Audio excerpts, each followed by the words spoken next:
კომპანია სოფლის ნობადის რძეში აფლატოქსინი აღმოაჩინეს. მოკვლევა სურსათის ეროვნულმა სააგენტომ ჩაატარა და ნიმუშები ლაბორატორიაში გადაიგზავნა, სადაც აღნიშნული ნივთიერების არსებობა დადასტურდა. აფლატოქსინი წარმოიქმნება ობის სოკოებისგან. აფლატოქსინ B1-ით დაბინძურებული საკვები ხდება ცხოველის ორგანიზმში, საიდანაც გადადის რძეში და გარდაიქმნება M1 აფლატოქსინად, რაც საფრთხეს უქმნის ადამიანის ჯანმრთელობას.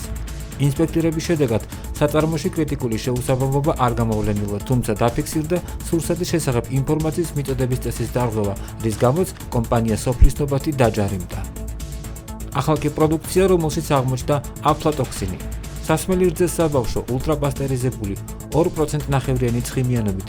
დამზადების თარიღი 2025 წლის 4 თებერვალი, ვარგისიანობის ვადა 2025 წლის 3 აგვისტო. სასმელი რძე რჩეული ულტრაპასტერიზებული 1% ნახევრიანი ცხიმიანობით. დამზადების თარიღი 2025 წლის 12 თებერვალი, ვარგისიანობის ვადა 2025 წლის 11 აგვისტო.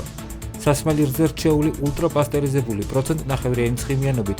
დამზადების თარიღი 2025 წლის 10 თებერვალი, ვარგისიანობის ვადა 2025 წლის 9 აგვისტო. სასმელი რძე რჩეული ულტრაპასტერიზებული 2% ნახევრიანი ცხიმიანობით.